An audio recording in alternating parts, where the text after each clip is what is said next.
உண்டாகட்டும். நேற்று நாம் தியானித்த வண்ணமாக அவர் அன்பு நிமித்தமாக நம் மீது சந்தோஷமும் மகிழ்ச்சியுமாய் இருப்பார் என்று நாம் பார்த்தோம்.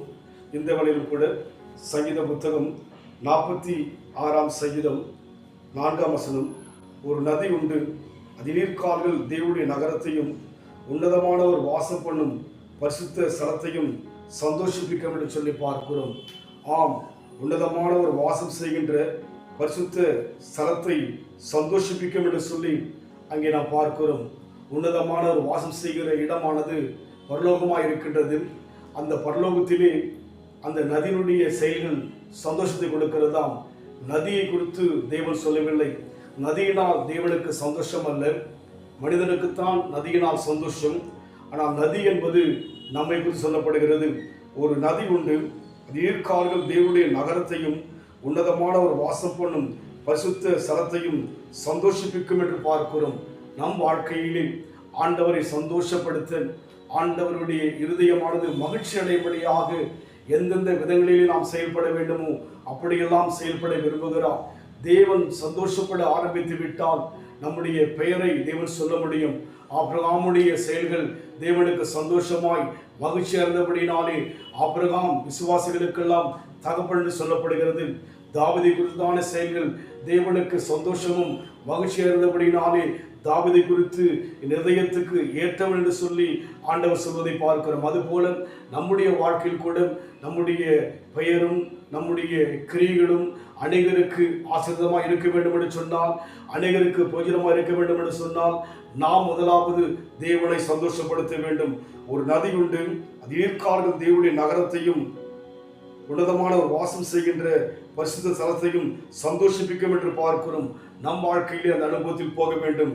நம் வாழ்வில் எப்பேற்பட்ட பிரச்சனை வந்தாலும் கூட அது இங்கே சொல்லப்படுகிறது. 3ஆம் வசனம், அதில் ஜலங்கள் கொந்தளித்து பொங்கி அதில் பெருக்கினால் பர்வதங்கள் அதிர்ந்தாலும் நாம் பயப்படும் என்று சொல்லி பார்க்கிறோம். என்ன பிரச்சனை வந்தாலும் கூட கர்த்தர் எனக்காக யாவற்றையும் செய்து முடிப்பான்னு சொல்லி நாம் தேவனை சந்தோஷப்படுத்த வேண்டும்.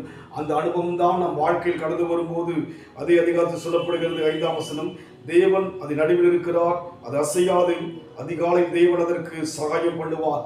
நாம் தேவனை சந்தோஷப்படுத்தும் போது நம் வாழ்வில் வருகின்ற அசைந்து போகும்படியான ஆபத்துகள், வேதனை எல்லாவற்றிலும் தேவன் நம்மை நிற்க வைக்க, அசையாதபடி நம்மை தேவன் மேன்மைப்படுத்த விரும்புகிறபடினாலே நாம் தேவனை சந்தோஷப்படுத்துவோம். நம் வாழ்க்கையிலே கர்த்தர் அநேக அற்புதங்களை செய்ய இன்றைக்கும் சித்தமாக இருக்கிறபடினாலே நம் வாழ்க்கையிலே கர்த்தரை சந்தோஷப்படுத்த நம்முடைய முழுமையான நேரத்தையும் காலத்தையும் தேவனுக்கு ஒப்புக் கொடுப்போம்.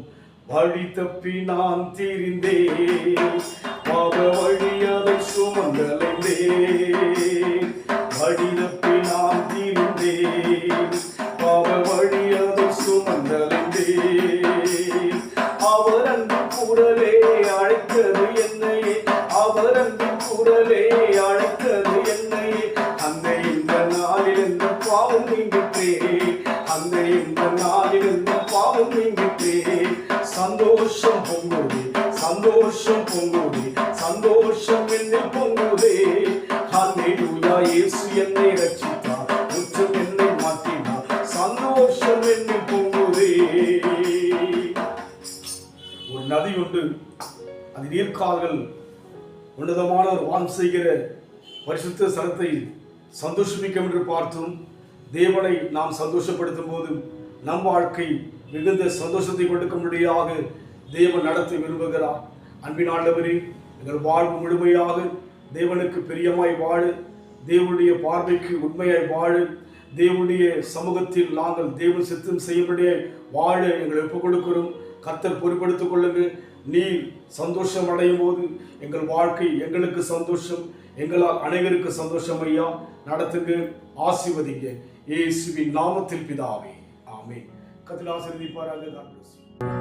Hallelujah.